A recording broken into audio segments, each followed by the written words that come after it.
Quando pensamos na Grécia Antiga, logo lembramos de filósofos, teatros, templos magníficos e batalhas heróicas.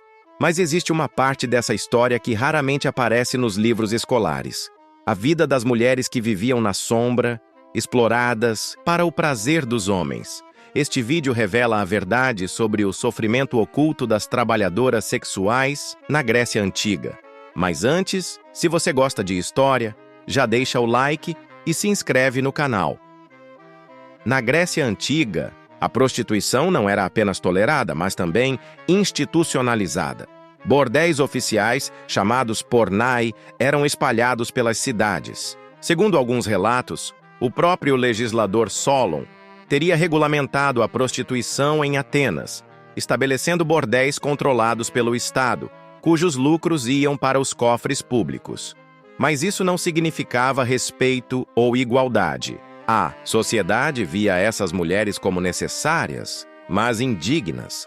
Sua existência era aceita como um mal útil, enquanto seu sofrimento era escondido atrás da normalidade. As trabalhadoras sexuais da Grécia Antiga não formavam um grupo único. Pelo contrário, existiam diferenças profundas entre elas. Diferenças que podiam significar a miséria absoluta, o luxo dos simpósios ou até a aparente sacralidade dos templos. Vamos conhecer quem eram as pornai, as hetairas e as chamadas prostitutas sagradas. As pornai eram as prostitutas comuns e representavam a grande maioria. Muitas delas eram escravizadas, prisioneiras de guerra trazidas de territórios conquistados ou jovens pobres vendidas ainda meninas pelas próprias famílias. Viviam em bordéis chamados porneia, localizados em regiões movimentadas como os portos e os mercados. Esses estabelecimentos eram controlados por cafetões e, em Atenas, até pelo próprio Estado, que cobrava impostos sobre a prostituição. Mas isso não significava dignidade. Essas mulheres tinham pouca ou nenhuma autonomia. Eram tratadas como mercadorias, muitas vezes submetidas à violência constante, sem qualquer proteção legal. Sua vida era marcada pela miséria, pelo anonimato e pelo desprezo social. No extremo oposto estavam as hetairas, um grupo muito diferente. Elas não eram apenas prostitutas, eram companheiras de elite, cultas e refinadas. Muitas recebiam treinamento em música, dança, poesia e até retórica filosófica. Sua função ia além do prazer físico. Podiam entreter e debater intelectualmente com os homens mais poderosos de seu tempo.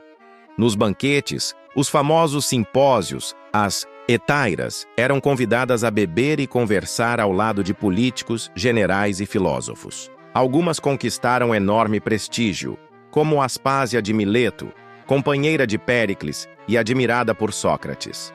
Mas essa vida de luxo tinha limites claros. Por mais influentes que fossem, as hetairas nunca poderiam se casar com um cidadão ateniense. Não tinham cidadania nem direitos plenos. Eram admiradas em certos círculos, mas viviam sempre à margem do mundo respeitável das esposas legítimas. Havia ainda um terceiro grupo, marcado pela religião, as chamadas prostitutas sagradas. Em Corinto, por exemplo, centenas de mulheres eram dedicadas ao culto da deusa Afrodite.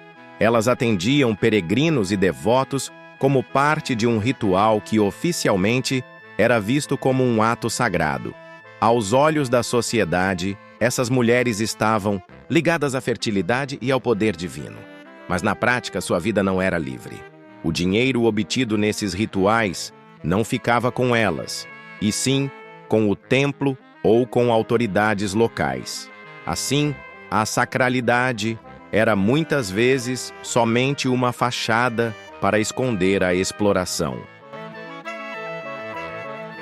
Por trás da fachada cultural da Grécia Antiga, escondida entre templos, estátuas e filosofias grandiosas, a realidade dessas mulheres era cruel.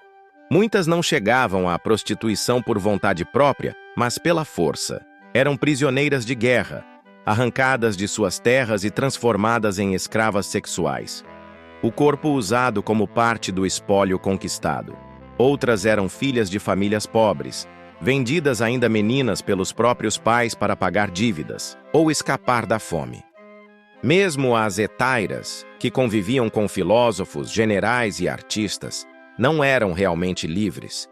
Brilhavam em simpósios, discutiam poesia, música e política ao lado de homens célebres, mas carregavam uma marca invisível. Nunca poderiam se casar com cidadãos atenienses, nunca teriam cidadania plena. Eram celebradas em festas, mas rejeitadas no seio da família e da sociedade. E havia ainda fardos silenciosos, doenças, violência e solidão. Sem medicina adequada, infecções e enfermidades sexuais eram comuns. A violência podia vir de clientes, cafetões ou até autoridades que viam essas mulheres como descartáveis. E quando a beleza passava, quando o tempo marcava o corpo, quase todas eram esquecidas. Sem amparo, sem sustento, restava-lhes a velhice no abandono ou a miséria da mendicância. O sofrimento era, portanto, duplo e implacável. A exploração diária no presente e o desprezo social que as perseguia até o fim de suas vidas. O contraste é um dos pontos mais marcantes. Enquanto as hetairas podiam conversar de igual para igual com grandes nomes da filosofia, como Sócrates ou Anaxágoras, as pornai comuns eram vistas somente como objetos. O prazer masculino era exaltado, mas o sofrimento feminino permanecia escondido. Um exemplo marcante é o da cidade de Corinto. Enquanto suas prostitutas sagradas eram cobiçadas e admiradas, milhares de outras mulheres, anônimas, viviam nas sombras da exploração. A glória da Grécia era construída sobre o silêncio delas.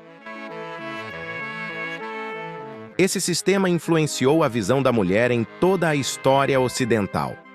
A prostituição, ao mesmo tempo aceita e condenada, sempre carregou o peso da contradição. A Grécia, que celebrava a beleza e a filosofia, não conseguia enxergar a dignidade plena dessas mulheres. E até hoje, milhares de anos depois, a herança dessa desigualdade ainda marca as sociedades modernas. Finalmente, por trás da grandeza da Grécia Antiga, havia uma realidade de dor, exploração e esquecimento. Mulheres que foram essenciais para o funcionamento daquela sociedade, mas que raramente têm seus nomes lembrados. Essa é a história real que poucos contam. E você? Já conhecia essa face sombria da Grécia Antiga? Deixe seu comentário. Compartilhe este vídeo e inscreva-se para continuar descobrindo as verdades ocultas da história.